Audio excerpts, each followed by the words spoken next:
This is Beyond the Resume, the podcast that brings you the stories, advice, and insights behind some of the most successful people in real estate. Beyond the Resume is brought to you by Jackson Lucas Executive Search, the industry leader in human capital solutions. Here is Chris Papa and Lisa Flicker. Sarah, welcome to the podcast. Thank you so much. Nice to see you again. It's great to see you too. I'm really happy to be here. You canceled on us last time. What happened? Sorry, Fridays are tough, but I'm thrilled to be here. We're so happy to have you here, Sarah. Thank you. I'm really happy to be here. So you are the founder and president of the Berman Group, I the am. premier public relations firm for real estate. I would say probably, right? Absolutely say. I mean, Thank you. Crew, ULI, all the big ones rely on you and the small people. So, yeah. Thank you so much. It's going to be our 20th anniversary in December. So I'm feeling really proud and kind of in disbelief, but yeah, 20 years. So thank you so much. Tell us about the group, Sure. what you do for your clients, all that stuff. Absolutely. So we're a communications firm and we do three primary things. We have a public relations department, we have a creative studio. They're just immensely talented, and we do events. And that's why I see Lisa at all the real estate events in New York and beyond. We do events all over the country, mostly for the real estate industry, but all kinds of events, galas, investor conferences, all kinds of conferences and parties, and really with the goal of helping people network in real estate. What made you start? Tell us a little bit about your backgrounds. How did you get started? Tell us about how you built the company. So I actually found the communications field while I was still in college. I was studying urban planning and I got an internship with a communications firm, and I really loved it because I got to meet principals at that time of construction companies and real estate firms. And I kind of decided I didn't really want to become an urban planner, mainly because I liked being in the private sector and I liked the pace of business and I really loved what I was doing. And so I stuck with that. And I was there at my previous firm for about 9 years. And then I kind of came to this crossroads. I actually got a job offer for a national marketing job. And it was time to leave my old firm, but I wasn't sure what to do next. And at the end of the day, I felt so blessed and fortunate to work with the clients I was working with. And I thought I would just continue to work for them, but in my own firm. And I never imagined that we'd grow to the point that we have today. So that was how I got my start. And the urban planning was sort of the foundation. And that's part of the reason that we are focused on the real estate industry today. You had an interest in real estate prior. You had an interest in real estate. I mean, it comes similar to like me or like Lisa. Like I know it's not a podcast about me, but I had an interest in real estate, and I'm a recruiter for real estate, right? And I was going to be a lawyer for real estate initially. That was my first career trajectory. But let's start with the interest in real estate. Where did that come from? The urban planning? Did you grow up in New York's in an urban environment? I didn't actually. I grew up in suburban Philadelphia. I came to New York for school. I kind of fell into it, to be completely honest. I thought about majoring in history and was really very overwhelmed by New York and thought in a good way. And I thought, I'll study urban planning. That'll be more interesting. And I'm in a place like New York, which really fascinated me. So that was really the start. And I think for me, the initial interest was not only real estate, but some of my early clients at my old firm were in construction. And that I found just completely unbelievable. Like I got to go up in a hoist and I got to watch buildings coming out of the ground and even meet the people that were leading large construction companies. And despite every stereotype, I felt that construction was so loyal and so family oriented. And I felt really at home.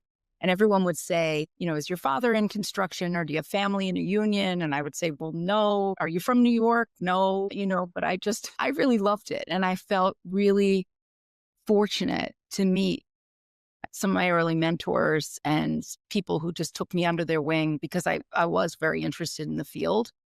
And as our business has evolved, I would say we have more clients on the real estate side today than construction, but we really try to maintain lots of relationships in construction too. And obviously, you can't give us your full secret sauce, but tell us a little bit what it's like. Somebody comes to the Berman Group, they're fortunate enough to get to work with you. How do you pull the story out of them? What's the beginning look like? Well, that happens every day. I mean, that is the true fun, is really hearing, it could be a huge company, it could be a publicly traded company, it could be a small boutique. We had a client recently come to us because of some reputational challenges. And each time we are really fortunate. We often get to work with the principals of these companies, really understand where they want their business to go, really understand what has made them successful to date and what their goals are. And we create that narrative together. And then, it's our job to make sure it's put out in a positive way and it's done consistently. And we work with some of the best brands in real estate and companies in real estate and beyond. And I think it's a true privilege. People really trust us with their story. And I take that really seriously. Yeah. So young Sarah comes out of school. You started doing another firm and you got like kind of mixed the urban planning. You got the construction clients. What skill sets, if somebody's like starting out in your field, what are the skill sets needed? I would say one of the things when people ask me, like, what are you looking for? Writing is really important. I've always, and it hasn't changed with ChatGPT, you still need to be able to write. And I think that's really important, relating to people, and having empathy and understanding. And I think it's always helped that I've always been so truly grateful to work with some of the leaders that we've worked with. And I feel like I'm really personally invested. And I think a lot of our people, especially young people coming out of school, they feel that same level of privilege to work with some of our clients and to learn from them. We're constantly learning from our clients. I'm certainly still learning, but I would say writing, ability to relate to people, you've got to be passionate. We're known as very hardworking. I always say we may not be the biggest firm, but what I want us to be known for is to care the most and to work as hard as anyone. And I think we've achieved that.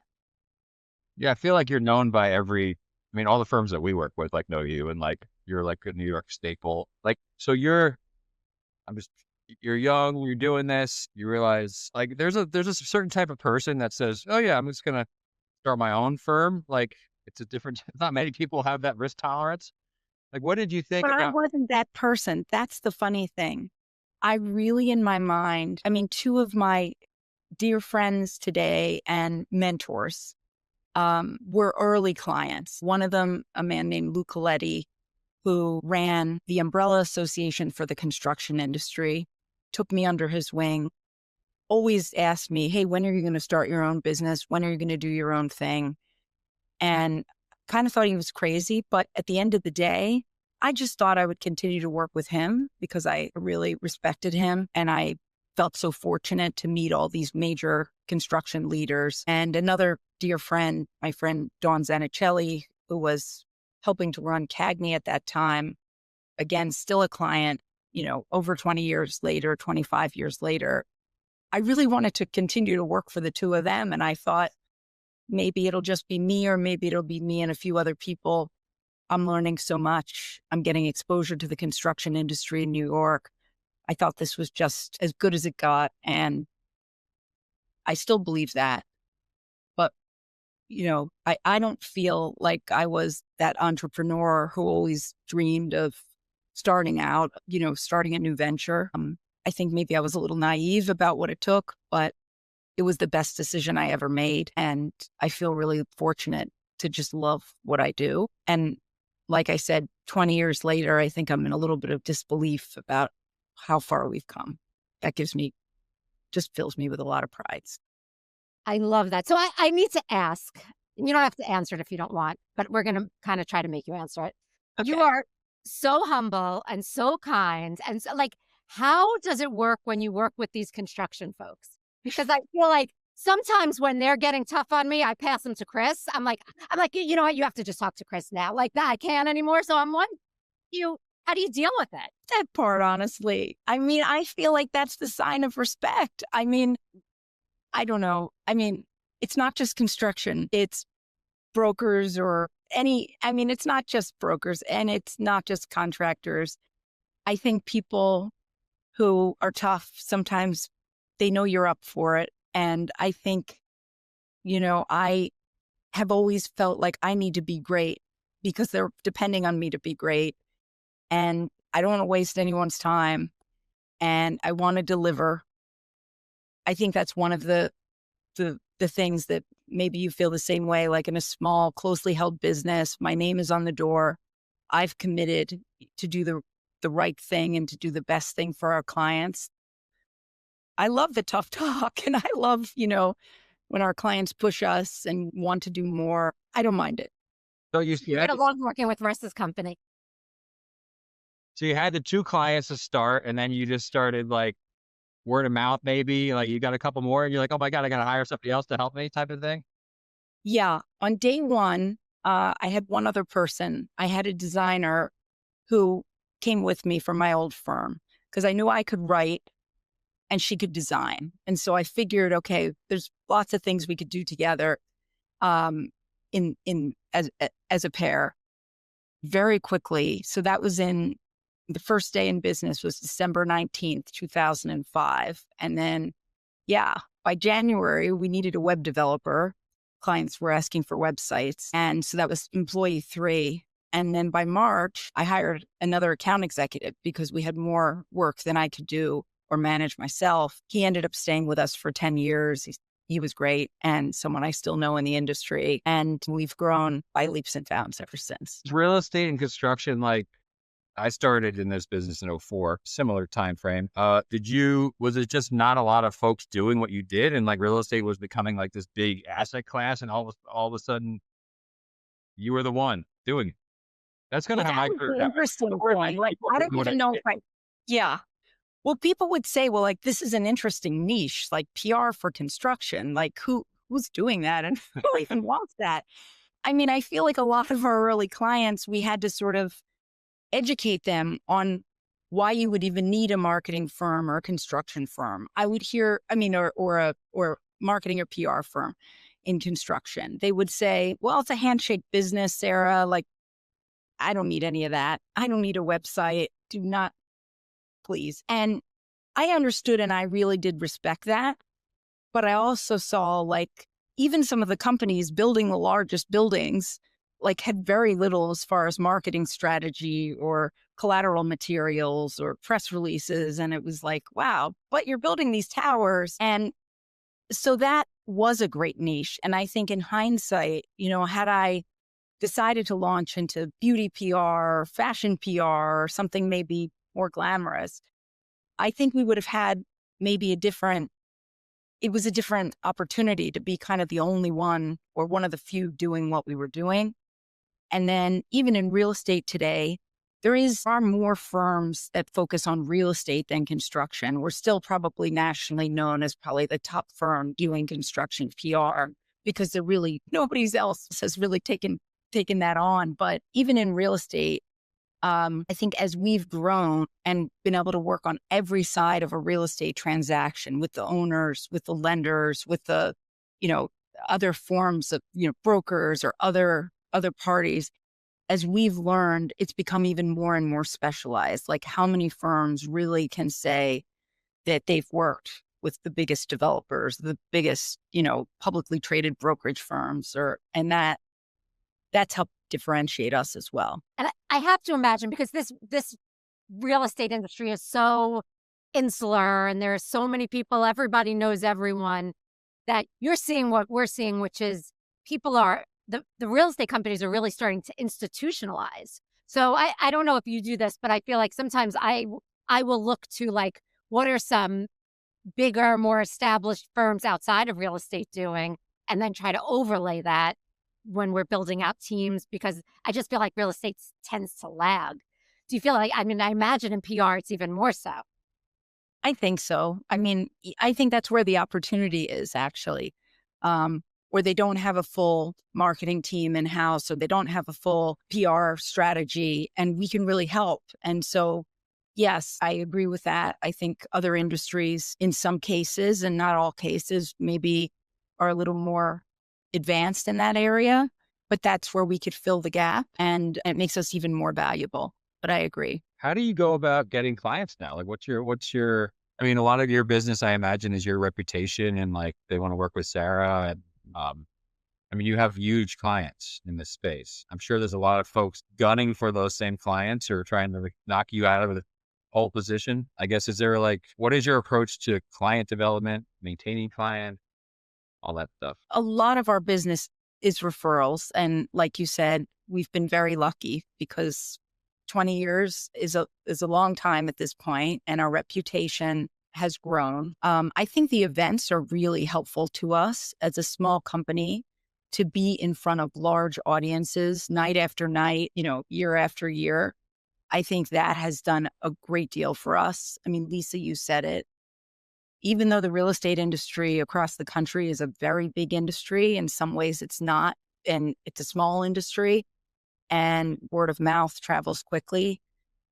Thankfully, I think we've built a really good reputation that way, but we're also conscious that that's why we have to continue to be the best at what we do, because word travels quickly. And I think we've also grown with our existing clients. One of our largest clients today is RXR. And I always tell people we started with a tiny project. It was like the project that was the test, and it was over Labor Day weekend, and it was a small project, and it was like a make it or break it project.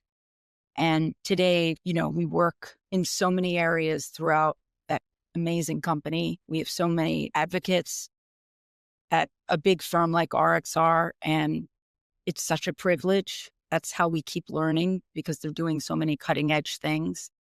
So we've grown relationships like this. This is just one example. And that's another way we grow. Occasionally, we might reach out to someone that we think would be a good fit in terms of our client base. But for the most part, a lot of the business today, thankfully, is referral based, coming from people who we know or who have worked with us. Well, you've certainly earned that. And I know that for sure. So tell us a little bit about what you do outside of work. And that could be, philanthropically, that's how, has a real estate bends or not. Tell us about the real inside Sarah. Okay. Well, I mean, I have 4 kids, so that's it. More. I would say that's the most important outside work. And I have 4 kids in a wide age range. So my oldest is 20 and my youngest is 7. So that's been really the joy of my life, and I'm very blessed. But, as far as I've also made tremendous friends in the real estate industry, and I feel very, very fortunate in that as well. And I also try, because I feel like I've had so many mentors who really do remind me that, you can love what you do, but your work doesn't need to be your life, that I do try to really spend time away from the business and like clear my head. But I also love what I do. How many folks work at that firm? We're about 45 full-time employees. And Sorry. yeah. No, well, I was just going to say, most of them work in New York, in our New York office. And we do have a few other offices outside of New York, in Boston, in South Florida. So, and we seem to keep growing, which is amazing to me. Lisa and I are just redoing our website, and we were just asked, what's your mission? What are your values?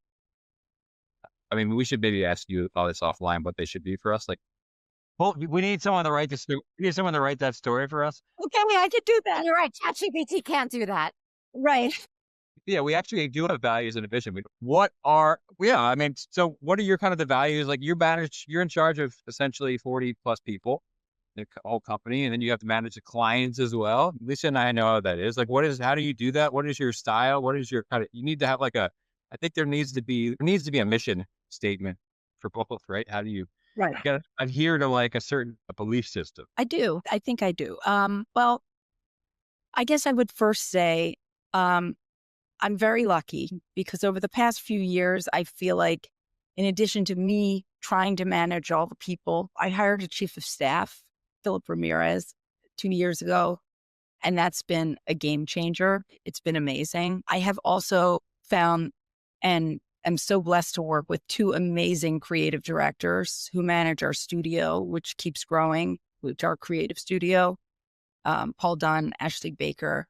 They are not only creatively talented, but they also are really building a beautiful team and a beautiful culture and push the envelope of the kind of creativity that we want to be associated with. And I am just so proud of them. And so I think knowing that I couldn't manage the whole thing by myself and coming to realize that was an important thing. I think managing the team, although I'm so immensely proud of our team, can sometimes be a lot harder than managing the actual work because it's fast paced.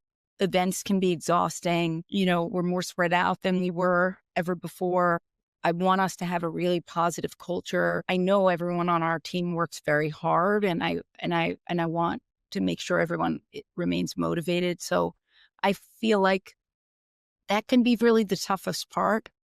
And Philip our chief of staff has brought just like a beautiful culture and a supportive, nurturing kind of culture, to the forefront. He's helped to prioritize that. And I'm really lucky in that way. It's interesting because you stumbled upon it, but I think that finding a chief of staff and being able to take some of those things off your plate is probably the key to your sanity. I mean, Definitely. Oh, definitely. And he, this isn't a podcast solely about Philip, but I will say, I couldn't have enough great things to Where's say. Philip? I know. Yeah, You need to bring him on next time. Bring him on. But he also has such a great read on people. And we often have very similar views, but I also really appreciate when we have different views on things because that really makes us better as a company. And I think it helps, right? Just being a sole owner of the company. I've never had the benefit of a partnership where I could bounce things off of a partner. And I think having someone like Philip or Ashley and Paul or other managers or leaders in our company, that makes for a better environment. Lonely at the top. No, serious. Like, I mean, we have partners here because for that reason. Right. What overriding, private. yeah, someone to cry with, someone to bounce ideas off of, and sometimes just to complain to. What overarching themes are you seeing in the real estate industry? I think, well, there's so many. I think right now it's really interesting. I think I'm loving to see that people are buying office buildings again. I mean, that is right. We lived through this time where it was like there was a New York Magazine cover several years back, and on the cover it said worthless, and a picture of office towers. And it was a feature story on RXR and some of the other large landlords and some of the challenges they were undergoing as office landlords. And look what just happened. I mean, RXR just bought 590 Madison Avenue for over $1 billion, and other office buildings are trading. And I see that as a great sign. Somebody asked me yesterday, well, why are you positive about San Francisco again? And I said, well, because I see my clients buying buildings there. So I think that's a good sign. And they weren't a few years ago. We have clients converting. We have an amazing client, Post Brothers. They're converting buildings in the heart of Washington, D.C., large office buildings into residential towers. So this is the kind of experience that we get to have by working with these amazing clients and watching them do creative things all around the country. But I think that the real estate industry feels really positive at this moment. And I know there's a lot of talk. I mean, we've one client launching a private credit business next week. It seems like things are moving in the market today, and there's capital available. So that's also a good thing. As I keep hearing everybody say, risk on. Yeah, I mean, like I said, off air, Lisa and I host this yearly real estate asset management roundtable, and it had all the people you'd expect to be there. Yeah, and we did this for a couple of years, and like the first time, it was like during the real downturn, or the office was just awful. I mean, it was really depressing, actually. It was more a support group, and this time it was much more. Yeah, everyone was talking about office, and like it seemed like, and people were mentioning San Francisco, where I spend a lot of my time. It was a much more. So we were thinking, Lisa, why is there so much? Why was this last one the best one yet? The last round, and I was maybe because people were more positive. I didn't put the two together. You know what? I think you're right. People were not, it wasn't a support group. It was actually like people were happy to be there and talking about deals and talking about some stuff that's going on in the market. So Yeah, that was it. I guess we can't take all the credit. I was giving you all the I credit. know. I thought it was because of how we performed. Probably not. Yeah. Well, Sarah, you look really. Do you live in Manhattan? Yes. Live on the Upper You East look Side. really comfortable in your Manhattan apartment with your surfer behind you. All right. But things are I about do to work from an office. Just to be clear, I believe in things are about to get a little more uncomfortable Us for too. you. Things are about to get a little more uncomfortable for you because you've just sat down on the hot seat.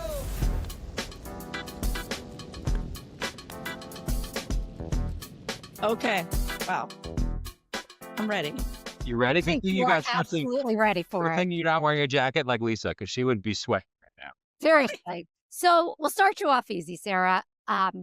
Any book? I mean, you have 4 kids, so the answer may be no. Good night, Moon. It's good night, Moon. Right. Any books or podcasts that you're a fan of? If I'm being really honest, I'm a big fan of the Goop podcast. Me too. And I think Gwyneth Paltrow is just a genius as far as branding and product, and just couldn't get better.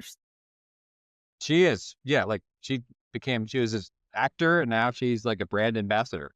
Right. And like people follow whatever she does. Some people do. I've never heard the podcast, but I've seen the Goop product line. You mentioned the RXR deal, the little one, the test case. Besides that one, what has been your most memorable deal? Project. I think, one of the things we do that's a little different from other agencies is that we manage some associations. Lisa, you alluded to Crew and UX and others. And that has been a big part of our firm's DNA. And I would say probably one of the most memorable things that we've been fortunate enough to do. We have managed the Cornet New York City chapter for, I think, 17 years.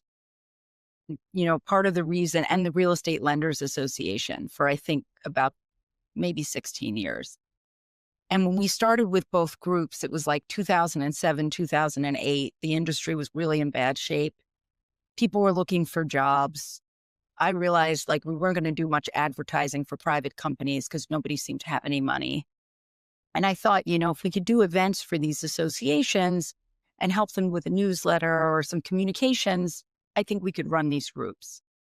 And little did I realize that, yes, we could. It was really a communication exercise, but it's also not easy to run like a 1,200 person association with volunteers and active members. And thankfully, we've had great teams that have worked over the years for 17 years now.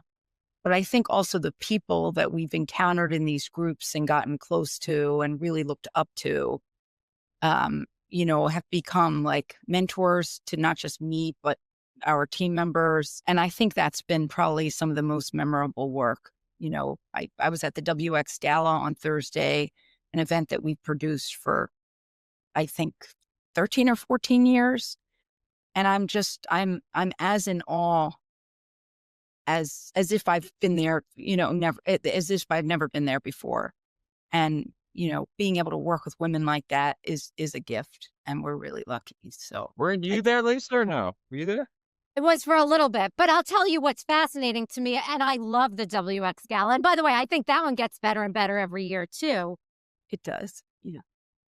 When many, many years ago, I don't know, could have been whenever they were like very new in the industry, and just watching how many incredible women leaders there are and how the industry has grown over time. And what I've found about both of those and other women's organizations is the camaraderie and the ability to say, you know what, how can I help you? And and I feel like you embody that. I love it. Thank you. No, I feel that too. I feel like it's totally palpable in that room, and you see those women. And I feel like there's even more of those women than when I started in the industry. Definitely when I started on the construction side of the industry, I felt really like I was often the only woman. And as I said, I wasn't from New York and I didn't have a parent in the union. And it was a really kind of odd place to find myself. But that room is so powerful and we feel really lucky to be associated with it. So. Well, it's a kind of a good transition into this question. You mentioned writing's an important skill. So what do you look for when you hire someone? Is there a certain type of personality, way they carry themselves? And two, how do you vet that out? Is it just a gut feeling or do you have like certain things that you... I'm sort of laughing because sometimes I feel like I get a gut feeling and it's not always right. So I would say like, yeah, I try to go with my gut, but that's where Philip comes in because sometimes, he can help. What did you hire in Philip? What was about Philip that you liked? He's just a really good person. And I could feel that when I met him. And he's smart and he's been in PR for a long time. So he really understands PR.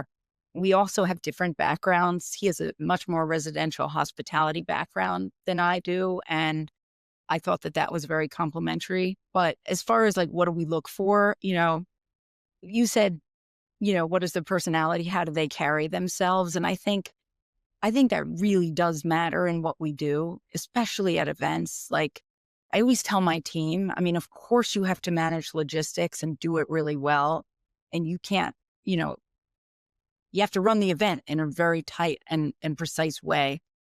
But clients also want to know that we hear them, that we're listening to them, that we care, and that we will show up for them. And there's a little bit of that really does come from the person's personality and commitment and passion and those kinds of intangible things. It's more than just being a good writer. So I do think that's what we're looking for in account managers across the departments really is, we want someone who can nurture the relationship with a client. That's very important. Do you have an internship program? We do. I feel like we're the most popular internship program. Everybody says, like, I have a niece, nephew, daughter, someone who's interested in marketing, and we love to hire interns. I was an intern. That was how I started at my old agency in college. And so I believe in it. My first day of my internship, the office was moving and my employer told me to wear jeans. And so I wore jeans and I showed up. And at 5:00, everyone left and I kept organizing stuff. My roommates thought I was missing because I didn't come home until midnight. But that Monday after the weekend, I knew where everything was. And, and I really all of a sudden went from being the new intern to everyone was asking me questions on Monday morning because I had stayed late and organized the place. So I think internships are really important. I don't think I would have found my career or this profession without an internship. So I think internships are interns with your attitude. Well, you want to stay till midnight. And big difference between some interns we've had and the intern that you were. Yeah. Although most of our employees started most have been real. Yeah. Oh yeah. We have I love interns. All our junior people started at I always say my favorite day of the year is the first day the new interns come for the summer. I just yeah, and they're not all created equal. I will tell you that, but we've had some great ones too. So, yeah. So I'm going to ask you a question that's totally off script. Last question of the interview, which is you're an entrepreneur. You've had great success. This is actually a real life scenario that happened to me. My 20-year-old came to me yesterday and said, what if I want to graduate from college and just start my own business? What if I don't want to go into any kind of big company and my husband and I are both entrepreneurs, but we both started at institutions, and it made me stop and think about the next generation. So if somebody were to come to you, your 20-year-old, and say, you know what, Mom, I'm going to graduate and I'm going to, because I said graduation is non-negotiable, and I'm going to start something full time. What do you think? I think you have to really believe in your idea, in the business, and want to work really hard, I think it could work. I think for me, like you said, I think it was really fortunate to have worked at another company where I could learn in that role and then be prepared. For me, I never really expected to start my own company. And so, it wasn't like I was learning with the intent to start something. But if it's something you're really passionate about and you think you can do it and you're prepared to work hard, then maybe it's worth taking that risk. Well, Sarah, we've spoken before, but it was great to get to know you and know your career journey, and you're a wonderful person. And thank you for keeping Lisa a company at all these events. Thank you so much. This was a lot of fun. Really, I can't thank you enough. Lisa, yes, I will see you at another event very soon, probably ULI. And Chris, thank you. Thanks for I'll be there too. I'll be there too. Okay, I will see We'll you have both. to get together. We'll go to Okay. one at night together or something. Okay, it's a deal. Thank you. Thank you Thanks, so much. Sarah. Really appreciate it. Thank you, Sarah. Thank you for listening to Beyond the Resume, a Jackson Lucas podcast where we take a deep dive into the career journeys of some of the top minds in real estate and equip you with the knowledge to move forward in your path towards the success you've envisioned. Make sure to like, share, and subscribe to Beyond the Resume. We're grateful for your support. All episodes of Beyond the Resume are brought to you by Jackson Lucas, building inclusive and diverse businesses through talent acquisition. Visit us at jacksonlucas.com